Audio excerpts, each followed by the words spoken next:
Our presenters this evening, just against the background of those discussions, are in this order, Ms. Annette Arjoon-Martins, a pilot by profession and environmental activist by choice.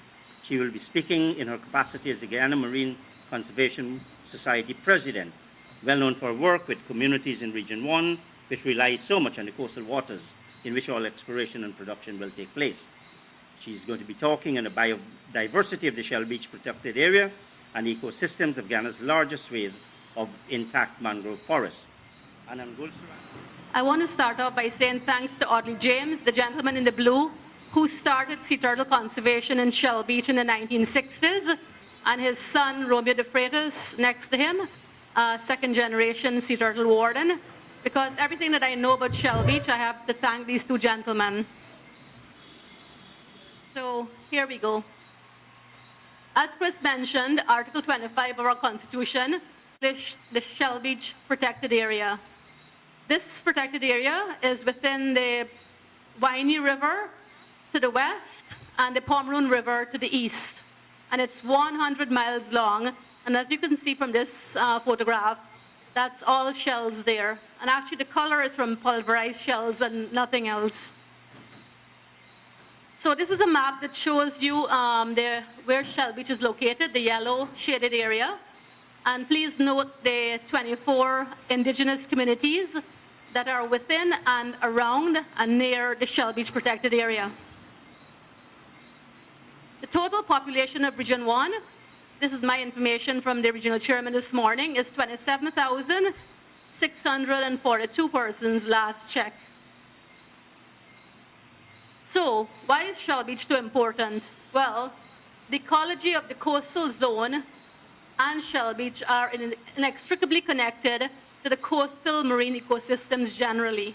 What happens up in Shell Beach in the northwest is also connected with the Berbice marine spatial area. This picture is a photograph that I took in 2009 when we started getting very extreme weather conditions, and extremely high waves and wind started a sequence of overtopping. This uprooted massive strands of coconut plantations and houses, and as of January of this year, our population had shrunk from 280 persons to just under 60, with maybe a dozen households remaining. At Shell Beach, most of you should know that it's the nesting grounds for 4 species of our marine turtles. The one in the photograph with the young boy is a green. These grow as big as 500 to 700 pounds. The others are the leatherback that could get as big as 1,800 pounds, the hawksbill, and the olive ridley. Imagine walking on the beach at night and you're coming across a turtle the size of a small Volkswagen, to give you some context. The area is also home to the carrots, the warrows, and the arwaks. And this is a photograph of a warrow family floating down the Winey River very peacefully, because the truly that they harvested was much more than the canoe could have held. How do we know that indigenous peoples have been in this area for over 10,000 years? Because Professor Dennis Williams, Guyana's premier anthropologist, when he excavated the mounds at Barabina Hill in the northwest, the carbon-dated skeletal remains were over 10,000 years old. Raw. And the warrows are very nomadic. So whilst they would live in the Winey River swamps where they're harvesting the heart of palm, and it's found in abundant quantities, during crab season, July, August, they move out to Shell Beach where they erect their temporary homesteads, as you see here, and they stay there to catch crab and then take it into Mabaruma to sell at the Kamaka market every Tuesday and Saturday.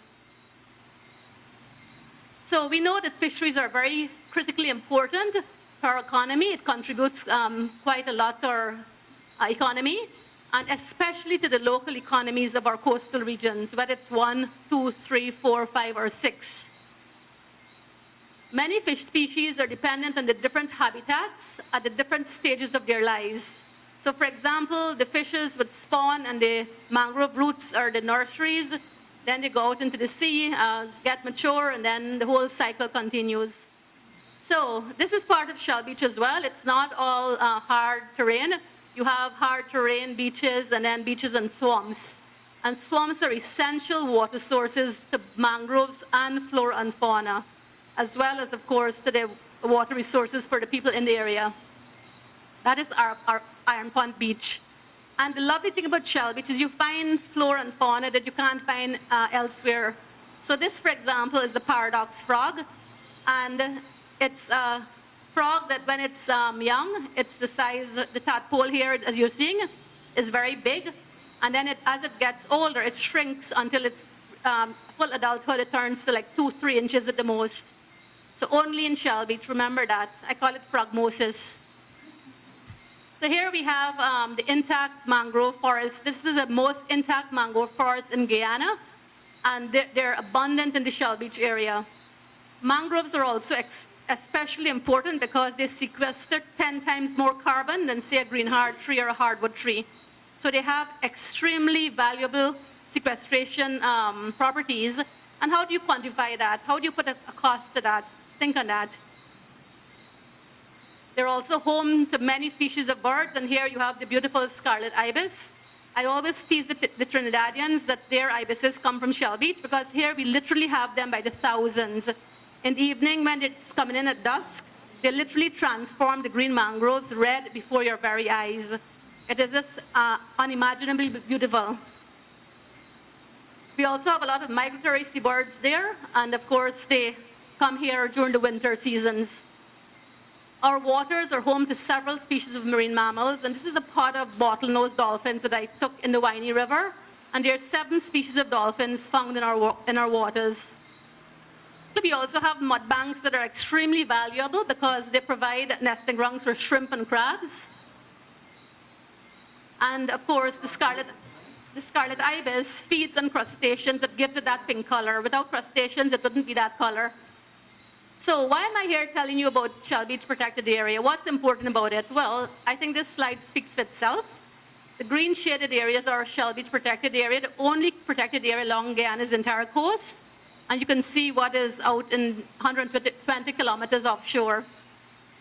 So here are some facts for you. The Starbuck Block, for example, it extends to the entire length of our coast. Our entire continental shelf is influenced by the Guyana Current. You could see the Guyana Current up there on the map. And the maximum speeds of our current occur during April and May, smack bang in the middle of turtle nesting season. Our fishing community is interlinked between the mangroves and the land, the estuaries, the offshore zones in the Atlantic Ocean. So of course, there's a lot of interconnectivity issues. So what do we do moving forward? Chris referenced the fact that this is the first talk regarding the environment in the context of oil and gas. And I want to leave you with this slide here to say that, who to take care of our resources other than us. Thank you.